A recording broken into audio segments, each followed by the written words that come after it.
My research is about developing a WEMPOWERMENT scorecard. The WEMPOWERMENT scorecard is a contextual tool to assess entrepreneurial empowerment in women, of women in developing economies. I will start with a very inspiring quote that I read and that actually did trigger everything I do right now in regards to this domain. Christine Lagarde, who is the managing director of the IMF and the president of the European Central Bank, I heard her once say that when women do better, economies do better. So I started researching this whole thing, and I found a very interesting point in that. Imagine if you remove the GDP, the combined GDP of France, Italy, and Spain together every year. Imagine how much of the GDP will be removed, the global GDP. Now, enhancing women's entrepreneurial opportunities can result in about $7 trillion addition to the global GDP every year and create more than 400 million new jobs. This is almost the combined GDP of these countries combined every year. In spite of this magnificent potential, globally, women constitute less than 30% of high growth and innovative entrepreneurs. In developing economies, this number drops to 17. Egypt, in specific, where this research is about, ranks amongst the lowest percentage.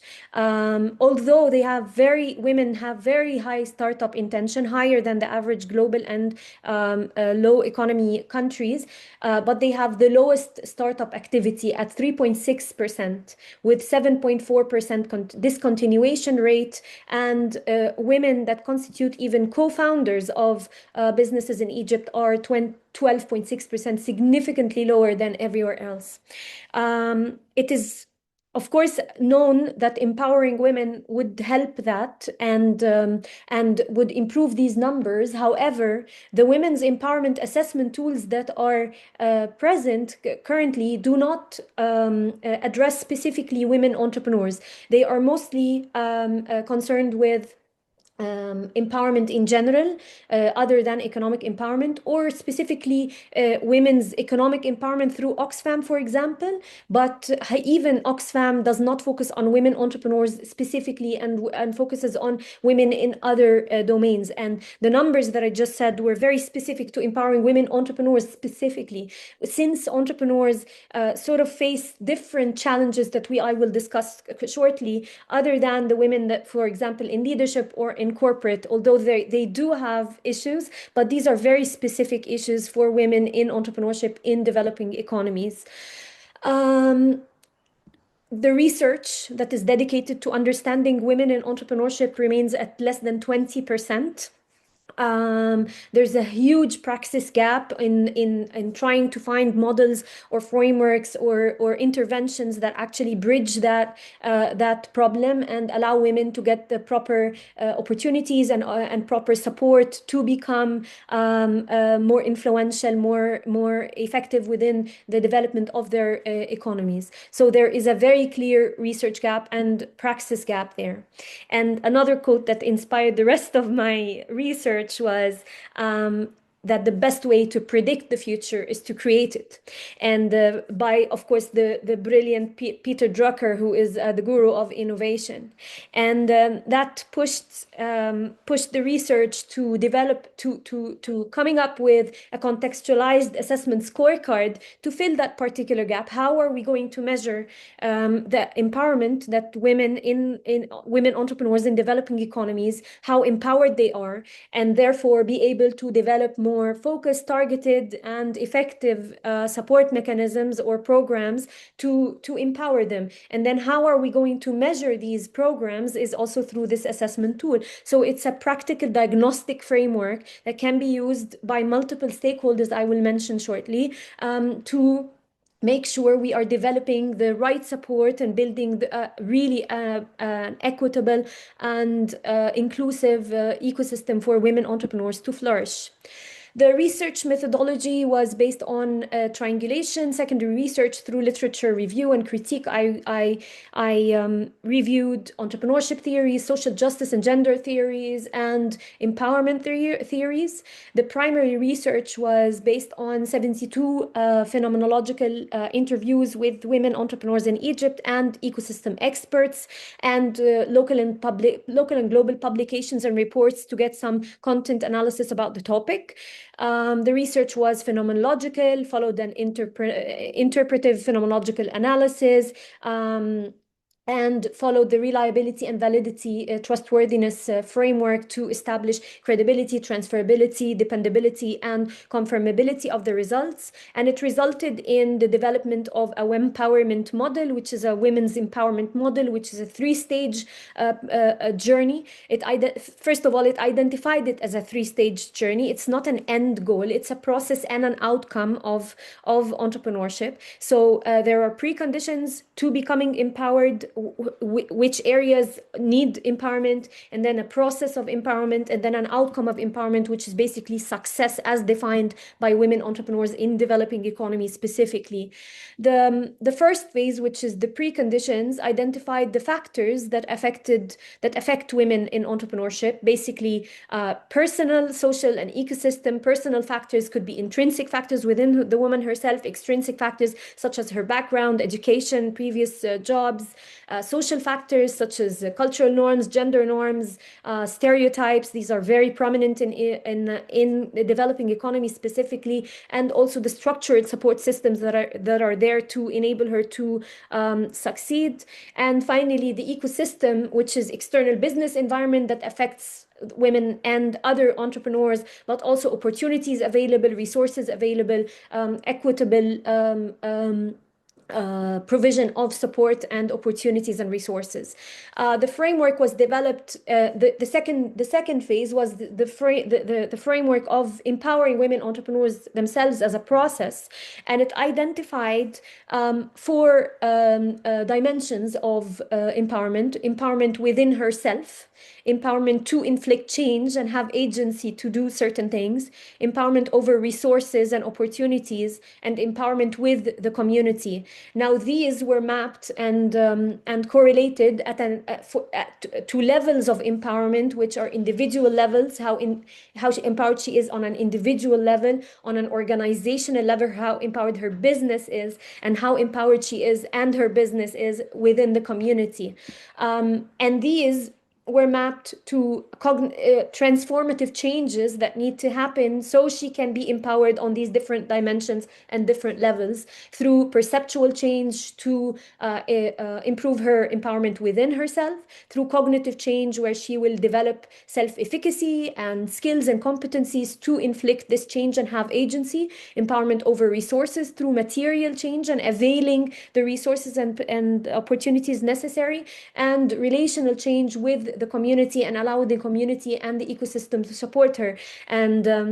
And these were some interventions that were suggested to have these empowerment outcomes. And then finally, the third phase, which is the outcome of empowerment, which is success. And then success was specifically defined by women entrepreneurs in this study as a more qualitative success. Although quantitative measures are important, however, qualitative measures such as need for achievements, such as customer feedback, such as ability to balance her work-life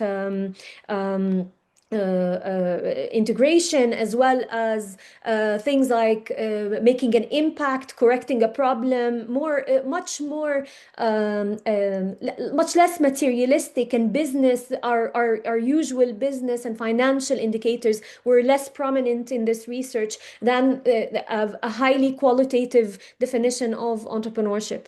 Now, based on this particular model, which was the phase one of the research, I continued with my post-doc research with STADIO University in South Africa, to develop the scorecard. Now, it was grounded in the empowerment model, based on the elements that were identified in the empowerment to, within, over, and with, and mapped to individual, organization, and community levels, so we can measure how empowered women are on these 4 dimensions and across these 3 levels, and then design the programs based on this, and then design how successful the program, measure how successful these programs are based on this empowerment scorecard, which is to my knowledge so far has never been created. So it should be a significant, and it's a very exciting perspective to this whole thing, because there is so much potential for it to be used across different countries, and I will discuss this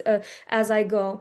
Now, it was developed in Arabic and English and translated for language purposes, and it was language checked.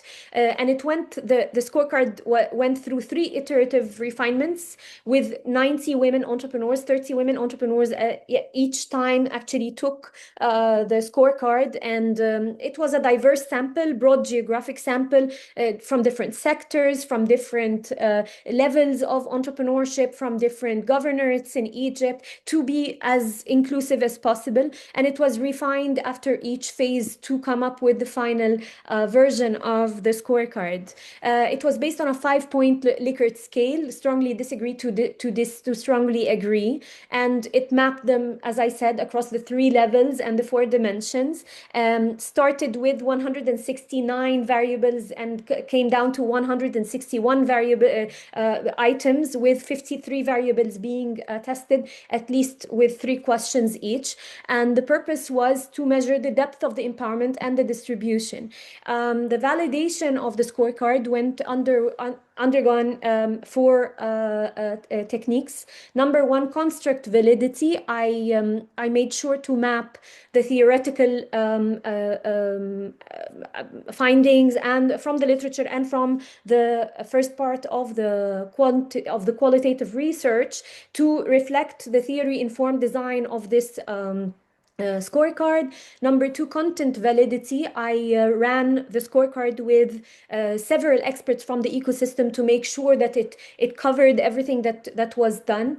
Face validity was done through participant feedback. I added a whole section after the scorecard to ask them about the ease of completion, the length, the time required, the clarity. Does it really assess everything that they think they need within the ecosystem? And the highest was the ease of completion, time required, and clarity. And the lowest was the length, although an average 4 out of 5 on the reception and high usability of the scorecard was reported. Now, the last one was internal reliability, which was based on Cronbach's Alpha. Round 1 was about 81% valid. Round 2 was 92.5 valid. And then round 3, which is the now used scorecard, has 100% internal consistency within, which is a good thing, because now the scorecard is ready to be used and has been tested actually. The practical applications are the most exciting part of this whole thing. It can work as a needs assessment tool. It can work as a monitoring and evaluation tool for the programs that are presented, for program tailoring, for ecosystem mapping in general, what constraints there are within the different developing economies and what needs to be done and where the gaps are. It can inform policy. It can inform entrepreneurship education based on these gaps that are identified. Now, the stakeholders that can use it are basically. Prof, you have just 2 minutes. Yes, this is the last. This is the last slide. Policy makers use the scorecard to identify the gaps and understand the snapshot of how empowered women are within a particular country. Designing financial institutions can do the same. Innovation hubs and universities can tailor their offerings. Entrepreneurship support organizations can use this to develop programs that are relevant. Community actors can do the same, and women entrepreneurs themselves, which is the the exciting part is I have automated this entirely into a self-automated report where a woman will be able to assess her own development and then come up with a plan to work on her empowerment and then come back and reassess this development. Of course, there are some limitations, self-reporting bias, no confirmatory factor analysis was done. It needs some cross-section, longitudinal design to see further. Cross-country validation is needed. Benchmark, of course, because now there's a tool, but there isn't a particular index that we are measuring against, but it needs to be done more. And the digital platform, which is right now. And thank you very much. Thank you. Thank you, sir. Does anyone have any questions?